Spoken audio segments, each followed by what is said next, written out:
Hey everyone, welcome back to the channel. Today we're diving into a murder mystery that doesn't just ask you to solve cases, it challenges how you think about investigation itself. I'm talking about Methods, the Canada Files, the follow-up to Methods, the detective competition developed and published by Locked On. If you've never heard of Locked On before, they're an indie developer known for their narrative-driven mystery games, heavy on puzzles, storytelling, and moral complexity. Their approach to the mystery genre feels like a mashup of classic detective fiction and visual novel experimentation. You're not just a spectator, you're a participant in a web of logic, deduction, and intrigue. So, what exactly is the Canada Files? Well, it's not your typical sequel. Rather than retreading the same competition-based story from the first game, this entry zooms in on a new set of cases taking place in, you guessed it, Canada. Think of it like a spin-off, but one that carries the DNA of the original. Eccentric detectives, clever puzzles, and a tone that shifts effortlessly between dead serious and tongue-in-cheek. From the first few minutes, you're drawn into the world of cold cases, weird suspects, and conversations that feel just slightly off, in a good way. The writing immediately sets itself apart. Locked On has this incredible knack for blending humor with tension.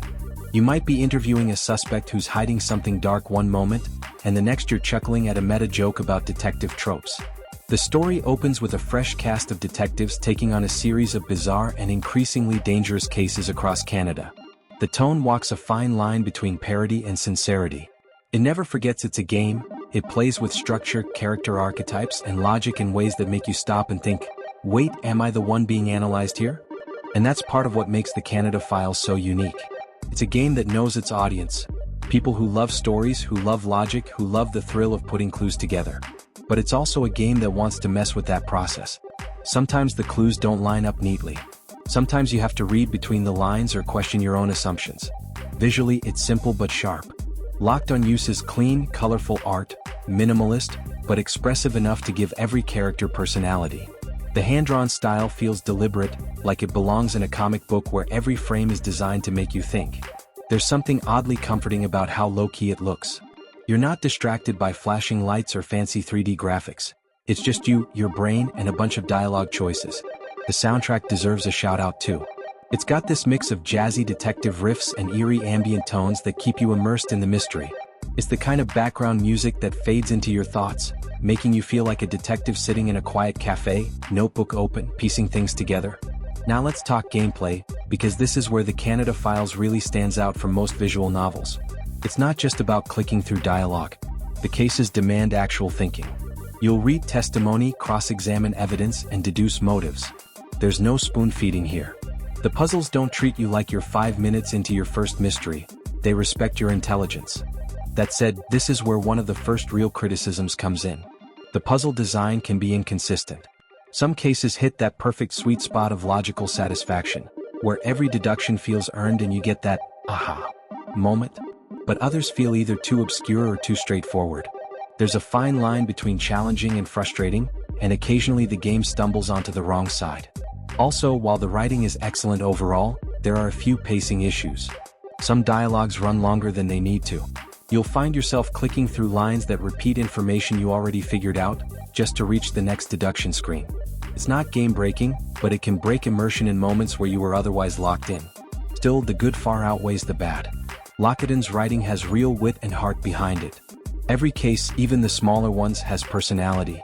One moment you're unraveling a noir-style murder in a snowy suburb, the next you're dealing with a case that feels like it came straight out of a detective sitcom. It's unpredictable in the best way. Characterization is another area where the game shines.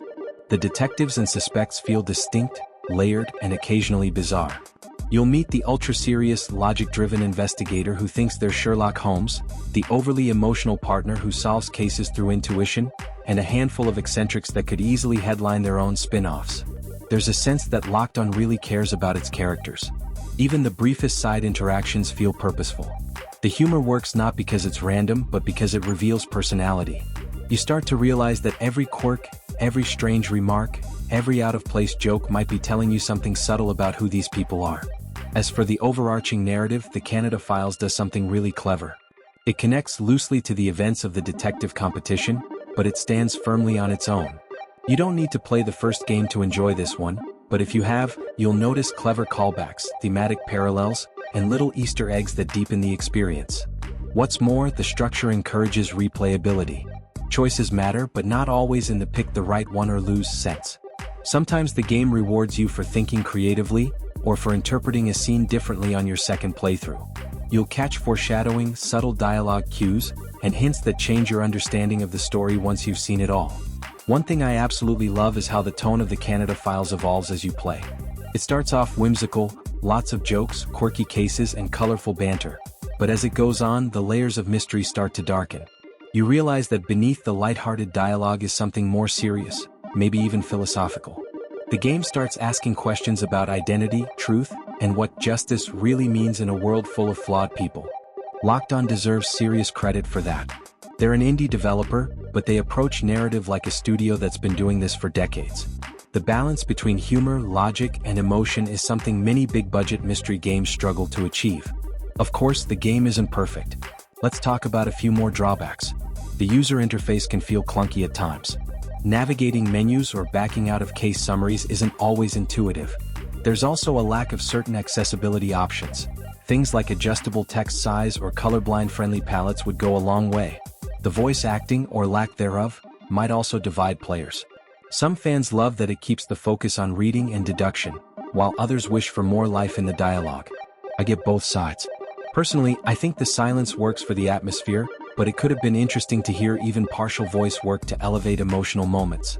Still, even with those hiccups, methods, the Canada File stands tall as one of the smartest, most self-aware mystery games in recent years. It's not trying to be a blockbuster, it's trying to make you think, and it succeeds. Lockett&'s storytelling approach feels both old-fashioned and progressive, like a love letter to classic detective fiction, but with modern sensibilities. And it's refreshing to see a mystery game that doesn't rely on shock value or cheap twists. Everything connects. Everything has purpose. You can tell the developers put a lot of heart into this. It's evident in the dialogue, the case structure, even the smallest animations. It's one of those games that feels crafted, not churned out. And when you finish the last case, there's this moment of quiet reflection. You've solved the puzzles, unmasked the lies, but you're left thinking about what those solutions mean. The game doesn't end with a loud bang, it ends with a quiet, lingering question that sticks with you long after the credits roll. So what's the final verdict? Methods. The Canada Files is a thoughtful, occasionally challenging, but deeply rewarding experience. It's a must-play for anyone who loves visual novels, detective stories, or clever writing that doesn't underestimate its audience. Is it perfect? No. A few pacing issues, uneven puzzles, and a slightly dated interface hold it back from greatness. But as a narrative-driven mystery, it's easily one of the best indie detective experiences of the year. And I have to say, it's exciting to see how far Locked On has come. You can see their growth as storytellers. From the detective competition to the Canada Files, their voice has become sharper, bolder, and more experimental. Alright, that's my deep dive into Methods, the Canada Files. If you've played it, let me know in the comments how your detective instincts held up. Did you catch the twists early, or did the game completely throw you off? Don't forget to like, subscribe, and hit that notification bell if you love mystery game reviews that mix humor, honesty, and in-depth storytelling analysis. And remember, sometimes the hardest case to solve isn't about who did it, it's about why. Thanks for watching, detectives, and I'll see you in the next case.